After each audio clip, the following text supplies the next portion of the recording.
This episode is proudly supported by OpenTable. Nearly 1/3 of diners are booking same day. So they're making those decisions on the spot. And 10% are making their bookings within just a few hours. And so it's why it's so important to have booking software like OpenTable, which allows your diners to discover you. And so when restaurants are on platforms like OpenTable, they're much more likely to be discovered. We help diners to connect to restaurants. Ultimately, having technology, using technology, helps you to reattach to those diners. Experience the power of OpenTable. For an exclusive offer, visit restaurant.opentable.com.au/DITW. I'd like to acknowledge Australia's First Nation people as the traditional custodians of the land, and for this episode in particular, the Palawa people. I pay my respects to their elders past, present and emerging. I find sharing something with someone else who understands and who really appreciates, the beauty of what you're having, it sort of builds that whole experience even more. This is Over a Glass. I'm Shanteh Wale. Recently, on Over a Glass, you heard the dulcet tones of Nav Singh. Today, I have his partner in crime, the ying to his yang, and the wildly talented Louise Radman. Louise is the director of Radpublic, Domaine Simha Wines, Sud Polaire Spirits, and Institut Polaire. She has over 20 years' experience in the wine and luxury goods sector and a career that would make your eyes water with delight. Hi Lou, thanks for joining me. Hello, thanks for having me. It's so nice to have you on, and especially as a follow-up, because there's way too much going in the lives of you and Nav to just, only hear from him. So thank you so much for agreeing to come on. Oh, you're so welcome. Lou, take me a little back to your childhood as a little Louise. What did you want to be when you grew up? Funny, I always wanted to be an architect. So, I always, was quite creative and liked building things. Well, you have built a lot of things, maybe not in terms of a big structure, but in terms of a business and the mindset and the creative talent that you have. Do you have a first memory of beverages or wine that kind of impacted you in going forward into your career? Not so much. I guess I didn't really come from a wine background. It was more something I fell into after school. I was looking around at what I should do for my career at university, and a friend in the year above me had studied wine marketing, and so that was one of the options that I popped down on my choices, and so it all stemmed from there, I guess. These days, there's so many avenues for people to develop their skills, and university is just one of those. Did you find, your bachelor degree in wine marketing useful to what you do today? I do find it helpful just to have that sound grounding that you do get in terms of having a university qualification, but I would say most of my practical knowledge that I use has been gained just throughout the many different jobs I've had in my career through, hospitality as well as, writing and doing so many tasting and things like that. So it's a combination of both. And along the way through your bachelor degree, was there a point where you kind of went, I'm marketing this product wine and it's kind of cool? Was there a moment where you realised that what you were doing had some perks? Quite early on, I would say, Shanteh. I mean, it's such a wonderful community that we have built around wine. It's very social, it's very friendly. I find it to be very collaborative, and, a typical day when I might have been, say, sommelier at the Hyatt or something like that, we'd be invited to amazing places all around the world to view their incredible vineyards and sites, and you're going to dinners and eating at some of these amazing restaurants and seeing people whose other passion is food and things that are, always paired with wine. So you're always around people that are passionate and creative, and it's a good time. It definitely is. Walk me through how you kind of went about after your degree finished at the University of Adelaide, what was the next step for you?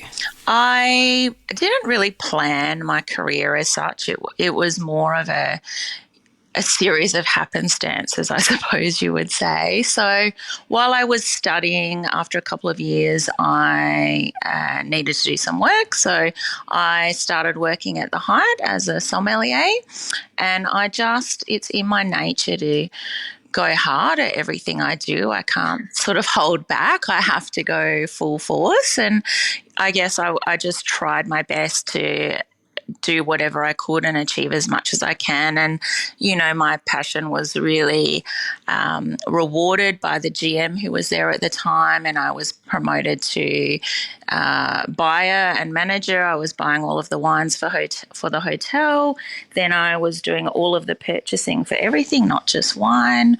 And I did that for 7 years, and it was an amazing career. And I learned so much through Hyatt and getting to travel to different hotels. I worked for a short time in Beijing. I got to visit other hotels all over the world and really understand a lot about wine while I was doing that. It was quite some time ago in Adelaide. I guess the Hyatt was sort of a leading light in terms of hospitality and food and beverage at that time, and I was quite young in my position, and also being a woman, it was a little bit unusual at that time. And so I started to get invited to judge at wine shows or, be present at different events and things like that. So I just started expanding out more and more in my career. And then I was asked to write, to contribute to a story about something. So I started freelance writing for the Advertiser in the first place. Then I went on to be the writer for the Adelaide magazine. So my career just sort of expanded outwards into all things wine related. I started working on developing course materials for Regency College at the time. So I worked on the curriculum for Swiss hotel schools, and it was sort of like everyone in the town who sort of would come to me and ask, can you help us with this? Can you look at that? I started taking on some clients and looking at their wines and advising on marketing and branding. So it all just sort of grew from there. Man, you really, epitomize that person that kind of says yes to giving everything a go, because I think, back then, like you said, you had to forge your own way and find the avenues that worked for you, but you seem to have picked up and just taken the ball and rolled with it with everything you've done, which is amazing, because when I look at all the things you've achieved, it's so widespread. The net is huge, and you think kind of, how does somebody do all of that? But I think it has a lot to do with your attitude and also, obviously somebody that is, incredibly talented and capable. Yeah, it could be a downfall in a way, but I'm always looking for the next thing. I always want to do something new, something creative, and I just can't stop myself, really. I think it's a very good thing. I want to talk a little bit about, you gave 10 years to Sommeliers Australia National Executive Committee. Tell me about the experience of Sommeliers Australia when you were involved. Oh, I mean, it was really in its infancy when I was there. I know Ben and Dan had got some things going in Melbourne and Sydney, and they were looking really to create a legitimately national organisation. So they gave me a call one day and said, look, we want to bring South Australia into the fold. Can you help? So, it was just from the grounds up. So we started doing, little tastings. There was about 8 to 10 of us, and we would just gather and, like the Exeter Hotel or different venues around the place at the time, and I would have brought together a bunch of different wines that we were excited about, older Rieslings or, things from Madeira or Burgundies or just whatever was floating everyone's boat, and things to get all of the young kids excited about wine and, just to further our own thirst for knowledge and our own drive. And I can't believe actually that I did all of that at that time. I guess you have a lot of energy when you're young, but so it started like that, and then from time to time I'd travel over to Sydney or Melbourne, and we started running educational events, and then the hookup with ASSI started so that we could start getting proper sommelier qualifications in Australia and that sort of thing. I mean, when I was a som, there wasn't a legitimate qualification in Australia that you could get to say, actually, yes, I'm accredited. So that was one of the driving factors behind Sommeliers Australia, was to legitimise careers in hospitality and for young people to see that the roles could be rewarding and rewarded as such. Today, we see a lot of sommeliers or budding hospitality professionals utilise things like Sommeliers Australia, but I don't always think we see as many people giving back to those bodies. I mean, Sommeliers Australia is a non-for-profit industry association. It's really the national body for Sommeliers Australia. Around the country, and I think it's wonderful that these were established, but it's wonderful to remember that they were established by people that just put in their time because they were willing. So, in terms of how it's run today, what's the benefit of people of getting involved and putting in their time? Oh, look, I think it's incredibly worthwhile, and it would be, I mean, it is supported by the wine industry quite well, but it really needs more. You have a few passionate individuals who are really driving the program, and it would be nice if more of the younger kids could be supported, financially to be able to undertake programs and to be able to increase the level of skill throughout Australia. I totally agree. And it does tend to be a handful of people when you say that. It's the same names all the time that are always doing the hard yards and putting in their extra hours outside of huge jobs. And and it's pretty unfair. So I have to say, a big shout out to Sommeliers Australia and what they do to support the industry. And you should get involved if you've got any kind of interest. Just ask what you can do or go to sommeliers.com.au, and there's lots of information on there for you. So I thank you for talking about that, because I haven't kind of reached out to anyone to discuss that yet. And with your 10 years experience, I think that's the first time I met you was actually through something along those lines when I was, bright-eyed and bushy-tailed and had absolutely no idea what I was doing. So thank you for all the time you've put in. I also want to talk about the long-standing member of the Board of Directors of Wine Communicators of Australia. What role does and importance does an organisation like that have in Australia? Oh, look, I mean, I think basically it's promoting the professionalism of wine and people talking about wine, people writing about wine, people communicating in all different mediums about wine. So, it's incredibly helpful to the wine community in order to have people of that calibre who are brought up and who are, learning and telling the stories about people who are day to day in the job, on the vineyard, in the winery, creating things from their heart and their soul and their passion, and bringing that more directly to consumers.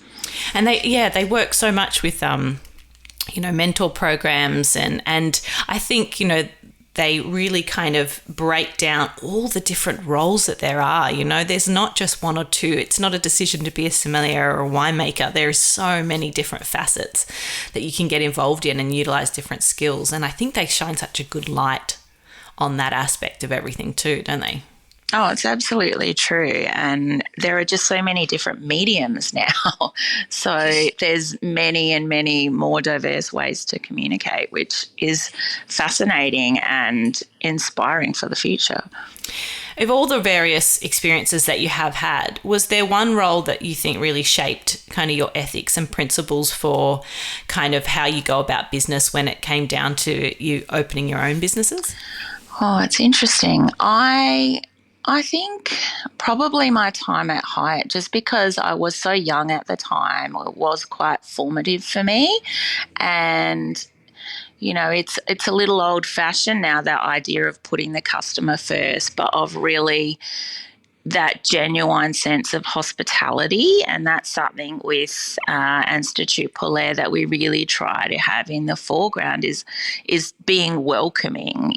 Like, we try to deliver service at the highest possible level that we can, but at the same time we want our business and our venues to be relaxed and for people to have fun and be cool.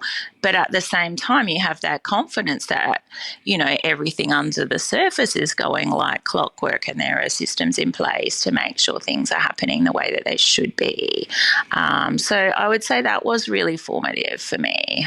There were some other things when I was younger, like I was lucky enough to be awarded the Daniel Pontifex Scholarship, which was a travel bursary, and I was able to travel around, the great wine regions of the world, predominantly in France, but also in northern Italy and other areas. And that being able to do that quite early in my career really shaped some of my ideas around wine and what was out there. And I later sometimes would be at dinners or events with quite much elder and highly respected people in the wine trade at the time, and some of the things that they just had no understanding or idea about because they hadn't had that opportunity to travel was sometimes a bit shocking to me. But I was really lucky to be able to, take advantage of programs like that, and the place that I had been working for such a long time that really just did have very high standards in terms of service and quality. Yeah, and it's so interesting to see how different countries operate and perhaps what they do differently to us and what they do well, perhaps what we are stronger at. And it's great to be an outsider looking in and asking questions, isn't it? It is amazing, I remember I did a little stage at Gordon Ramsay at Royal Hospital Road in Chelsea, and the sommelier was Ronan Sabin, who, went on to win Sommelier du Monde. And, I was just a kid at that time, and I wasn't actually allowed to do anything. I was only allowed to follow him around. But I got to taste some amazing wines. Like he opened a 61 Cheval Blanc, and, and we would decant these wines and try them. And it's just this moment of crystallization in your mind where you remember this wine that takes you to a place on a hillside, and it's got such incredible provenance and presence, and to me that's the most compelling thing about wine. So being able to have those experiences is just amazing. I remember standing in the vineyard at Milton in New Zealand and watching the sunrise, being the first vineyard that the sun hits in the southern hemisphere in the world, and just thinking how amazing it was. And being at Zinhumbrecht, where the winemaker told me that some of his ferments keep ticking on over for a year, and having come from a technical background, in wine assessment, I was like, this is crazy. But then the more and more I stood in his vineyard and he explained to me about, how the vines should gain their natural equilibrium, how he doesn't want to cut them right back, how, all of those things about having a light touch and taking things back to the old ways, and those are the things that I got to learn by traveling to these different places, and really just shaped my understanding and really made me want to pass that on to our customers and our brand as well. I think it's so interesting because exactly what you said, that you have these amazing opportunities to travel, but a lot of people think it's just going to a country and drinking wine or whatever, but what they don't realize is that it's so much work to get there, and then you desperately want to do so much work to try and resonate that story of those people. So you end up putting a lot of work in to remember the details, to formulate a story when you get back, to share it. So it is, it's what makes it all worth it, but it also is also a big job as well, isn't it? It is true. It is true. I have to say, it was a lot easier being a som than a wine writer because as a som, you just had to go back and buy a few cases of wine. but as a writer, you had to take copious notes and then weave together a story, and that was, for me, that was a lot of work because I was very fastidious and very particular in the way that I was writing. But it's also, part of the joy of it. And sometimes it doesn't have to be too technical. I think as well that the people and the winemaker and the culture of a place is a really important part of the wine. It's not just the site or the techniques. I think those elements that you have of the human touch around the ideas behind the wine are, equally as important. And those are the things that you get when you can sit down and drink with people, You're totally right, and facts and technical details you can note down, but trying to encapsulate the feelings and the personalities is something totally different. But I can imagine you being a totally detailed, like you said, fastidious person when it comes to all of that. But I was. I remember I had Judy Saris constantly calling me going, "Where's your copy? We're on deadline, we're late." It's not perfect yet. I know. I want to talk a little bit about the vision of Institut Polaire in particular, but, we talked to Nav earlier about Domaine Simha and how that kind of got going. How did you then, like you said, start to branch out to a wine bar, an incredible set and release of spirits, and where did that all kind of begin? Oh, look, I don't know. These things just sort of happen because I start to get bored. I guess originally we moved to Tasmania because Nav was working so much in Burgundy and Bordeaux, and I was based in Sydney at the time, and we had actually been married for almost 7 years and not been living in the same country. And we had a great time, catching up all over the world, but at some point you just want to do something together. He really wanted to make finer wine, so we didn't want a warm climate. He was really into Burgundy and Pinot Noir, as we both were. And I was lucky enough to be invited on a media trip to Tasmania. And I came to Tasmania and it was just like mind blown. Hello, like this is the ultimate landscape. And I went back and I said, "Oh my God, Nav, we have got to move to Tasmania." And it was the perfect opportunity for he by that time had wanted to start, forging his own path, making the wines of his own vision, and being in the cool climate and just having that perfect terroir, being able to do things naturally without, the various climate challenges that you have in many areas around the world.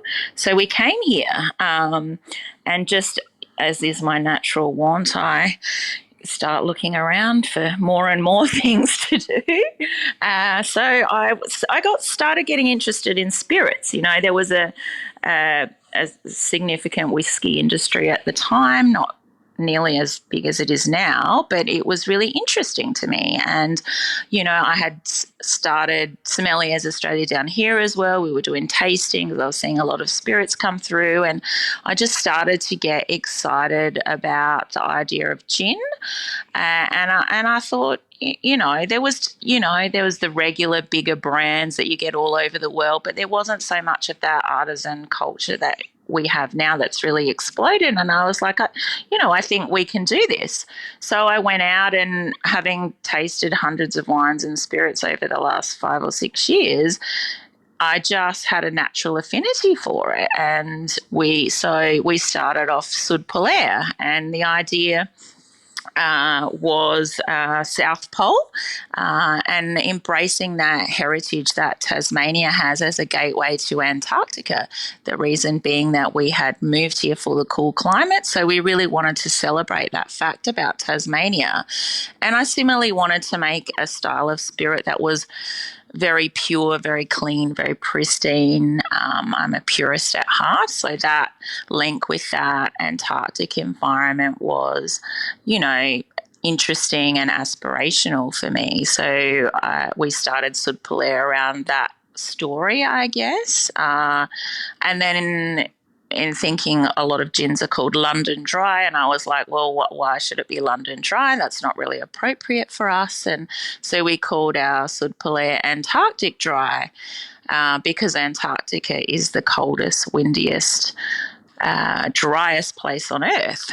So we thought that was very fitting, and we now have a signature drink called the Sud Polaire Antarctic Dry Martini. So if you come to Tasmania, you have to come and try it. But we started making spirits, and that went on for a couple of years. And then we had all of these spirits. We had bitters, we had wine, and we didn't really have a place to showcase them. So that's when we opened Institut Polaire. Again, the idea being celebrating that cooler climate, being able to showcase, all of the wares that we had made in an area that was pretty centrally located in just near the waterfront that people could access. But it was also important to me to be able to have a genuinely good wine list that did reflect, our vision and our passion from wines all over the world, and not just our own product. So I think that's something that I'm most proud of with Institut Polaire, that we really do have quite a singular vision. And it's an award-winning wine list that has, just been thrown into the spotlight. What's the importance of, supporting kind of Tasmania's economy and serving wines from Tasmania? Oh, thank you. Well, I think it's always important to support local. A lot of what we do is based around, really small local growers and producers, and it's just what's best, If you look at food culture all over the world, it's the things that you find locally that are freshest, that are in season, that are, some of them things that you haven't seen before, like, Tasmanian pepperberry or kombu that we're using in our spirits and things like that. And to me, it's just part of building community and building, relationships. And if people come to Tasmania, those are the things also that they're interested in experiencing. So why wouldn't we want to showcase that? I love that, because it is such an incredible community down there, and the support that you feel from your wine bar is really tangible. Just a note on the Sud Polaire Antarctic Dry Gin. The first time I tried that, I kind of described it as drinking an icicle, because it was so pure and so refreshing and clean, and clean was something I kept coming back to. I was like, yes, there's all these vapor infused botanicals and it's triple distilled, but it was like looking at a snowflake. It was so crystalline, and I was like, man, if that is not the most refreshing gin martini you're ever going to have, and now you have, you've got the crew gin, the saffron gin, you've got your rare cask gin, and you've got a whiskey coming out. Is that right? That's right. I am just working on the packaging right now. So the whiskey has been happily in barrel for some years. I think I've mellowed a little bit over time. I'm a lot more organic in my approach to things these days. So it will be coming out this year. Fantastic. Well, we look forward to hearing all about that. When it's ready, though, sometimes you can't rush these things, and your marketing of everything has been so amazing so far. So I don't doubt it's going to look amazing. But, when I first went to the wine bar, I did think, gosh, this reminds me of, I don't know if it's like a Bonds movie, or, where they're in those kind of South Pole looking all kind of ice houses, but not naff, and there's those bars where everything's made of ice and you have to get dressed up, and it's kind of naff, whereas this just had that essence of it, but it was so beautifully done, and yeah, it's gorgeous. Thank you. I really appreciate that, Shanteh. I think I just am a really big fan of paring back and purism and editing. I think it's important for things to, speak about what they're trying to showcase, but not in a way that is overdone. I guess I'm quite a minimalist at heart. And it's confident too, because you can get caught up with things that just look good or just sound good, and like you said, lose the true essence of what you're trying to communicate. And you certainly haven't done that. Oh, thank you. It's very kind of you. So what is next on the horizon for you, other than, doing everything that you do currently, about to launch a new whiskey? What's next for Louise? Oh, gosh, I don't know. I'm just always looking for different creative outlets. I have been doing a lot of interiors lately, actually. It's sort of a sidestep, but still related. So we opened an accommodation recently called the Polaire Suite. So it similarly has quite a pared back aesthetic. I think it's still very comfortable. We've got those cooler subantarctic tones and, layers of natural wood and cotton and linen. And so I've been enjoying doing a little bit more of that. We're always working to do whatever we do, to refine it, to do it better, to do it, to get back to that essence of what we're trying to discover and uncover. And I think, it doesn't necessarily have to be many new or different things. Our aim is really not to grow. We're sold out of all of our wine right now, which, people say is not a bad problem to have, but it's also a little bit problematic.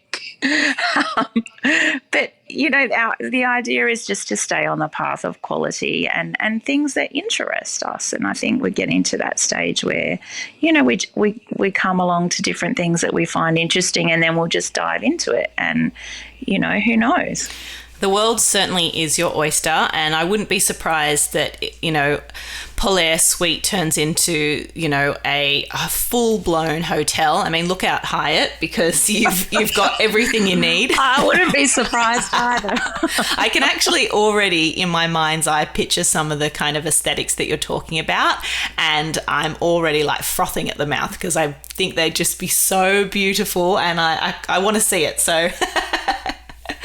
Oh, that's very sweet. Well, you would be invited to come and visit us in Tasmania anytime. Thank you, Lou. I would love to know, if you can only have 3 beverages for the rest of your life, what are they going to be and why? Oh, my. I wasn't expecting this question. There are just so many things I could choose from. I am a great fan of Chardonnay.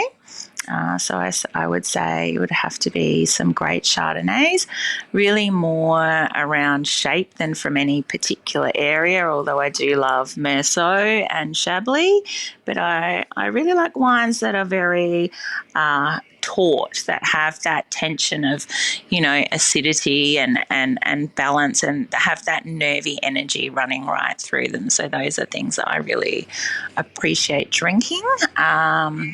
Sake is something I find really fascinating. The last few years prior to COVID, we sort of felt we'd done a lot of Europe, and we started going to Japan, and, you get a lot of the similar ways of describing and looking at and understanding sake and rice wines as you do in wine. So that's another thing that I find really fascinating. Is also a really burgeoning kind of product in terms of lots of smaller and young people coming into it, and also starting to make styles around the world as well. So I find that really interesting. I also really enjoyed tea for some of the same reasons. Being able to taste the difference in flavours from where things are growing, and how it affects the taste and the perception, and just that overall general feeling of well-being and healthfulness that I find to be more and more appreciative of as I grow. Yeah, tea can be fascinating, and it's another world that you can get lost in, isn't it, when things are picked and what season they are and what component of the leaf it may be. And I know I find myself going down those alleys sometimes and thinking, oh, what was I supposed to be doing again? But yeah, I know. And it's fascinating. I mean, so also centuries old traditions, you know, you go back in winemaking to amphora and Georgia and all of those kinds of things. And you have the same things in tea and the way that, you know, they've smoked the leaves or dried the leaves or, it's just fascinating, that human element that comes into how something is so cherished and prepared. And I find it fascinating and enjoyable. Yeah, and it is. The more fascinating, the more enjoyment you get out of it. And I'm glad you brought up a little bit about in terms of shape when you're talking about Chardonnays, because I find that so often words just aren't enough, and trying to describe how wine makes you feel or the colors that it evokes or the shape on your palate. There's so many ways to be able to describe things, and a lot of people do feel and sense in shapes, and I think it's a really good analogy for being able to describe something. I got myself in trouble the other day talking about a sphericube, and someone said that's not a word, and I was like, well, it is. It's a cube, and it's in a kind of like a round and a cube shape, and then I thought, my goodness, it's just me that's completely nuts. No, that makes perfect sense to me. I totally agree with you. I guess the other thing I would say is that, you know, sometimes the company that you drink in is also more important than what you're drinking. And it's that I find sharing something with someone else who understands and who really appreciates, you know, the beauty of what you're having, it sort of builds that whole experience even more. Yeah, I couldn't have put it better myself. That's exactly right. Lou, it's been awe-inspiring what you're doing, what you have done, and what you're yet to achieve. Thank you so much for sharing your time with me today. I've thoroughly loved it. Oh, thank you so much for your kind words, Shanteh, and you are amazing in your own right.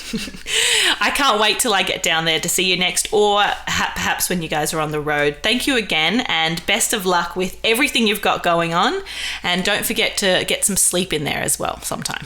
We won't, Shanteh. Come and visit Tasmania. It's the best. I won't leave. Cheers to you, Lou. Okay, bye. This is Over a Glass. I'm Shanteh Wale. Stay tuned for more stories from the world of wine and drinks. Listen in every Thursday on your podcast app. Follow us on Instagram at overaglasspod and contact us at overaglass@deepintheweeds.com.au.